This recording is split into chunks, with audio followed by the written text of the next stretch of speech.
All right. So, part two about the introduction to the power of words, okay, in law.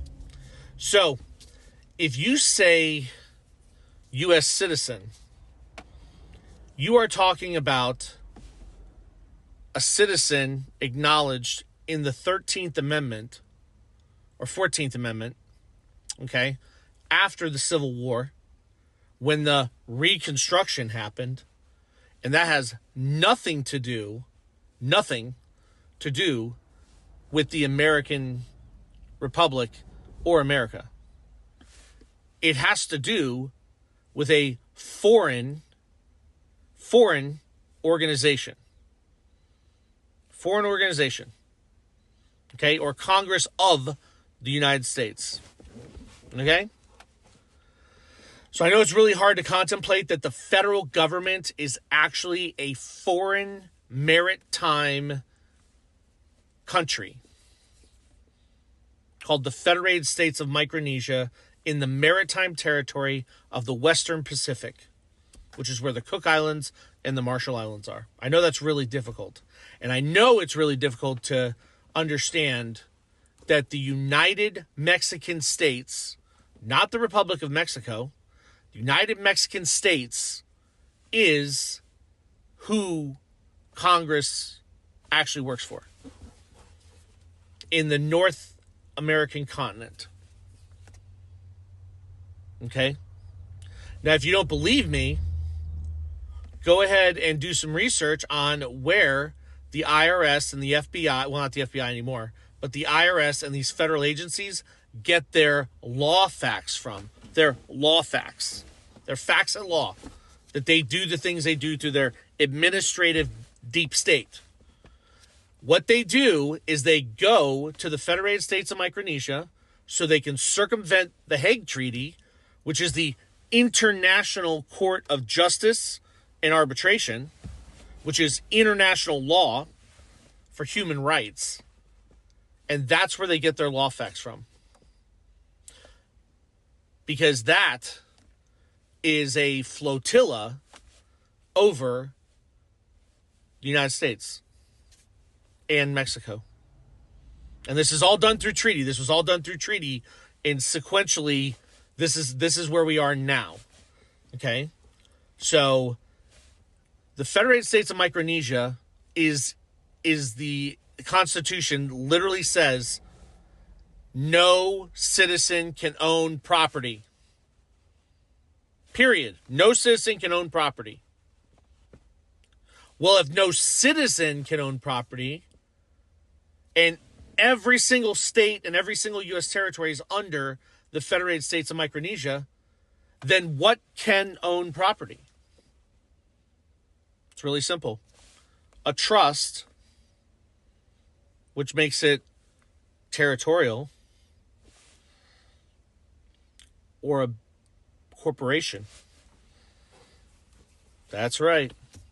That's why the federal government looks at human beings and tribal nations, and anything that they align with is a for-profit, maritime, consumer law corporation. Right down to your filing taxes as a sole, S-O-L-E, proprietorship, LLC. Individual. Not individual. That's funny. Because individual actually means American. In the private sector, which is under U.S. code, not under state law or federal administrative law. The private sector, remember the private sector? That is what's called, when you are an individual, you are a trust. And when you are a trust, you are considered a foreign American corporation to the federal government and the IRS, but you are actually a American individual. That's why the word individual is there. Okay? So it gets even better. If you say the word inhabitant, right? So the Liberty Bell says inhabitant.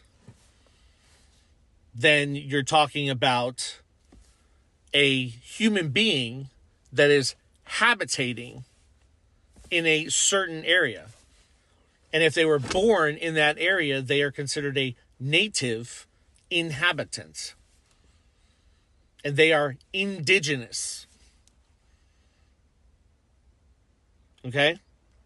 Because America was not built by heretical bloodlines like all the other systems. Christianity didn't allow for bloodlines.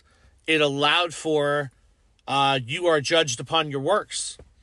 You have to give duty.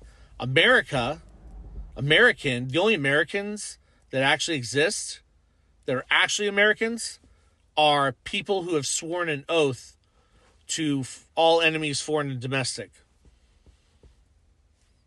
Those are Americans.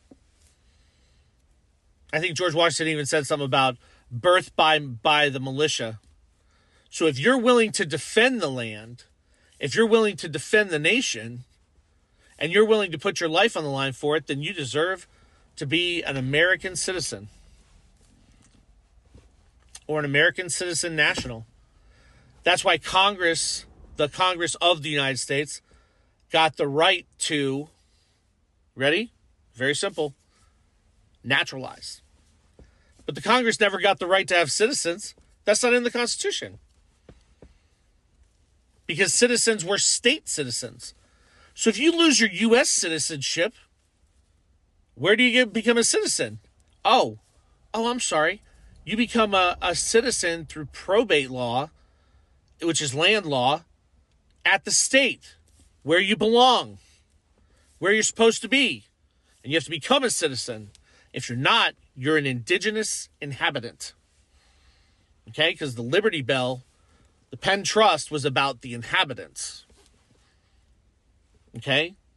And technically, we didn't become American until North America and the Articles of Confederation in 1777 merged with Canada.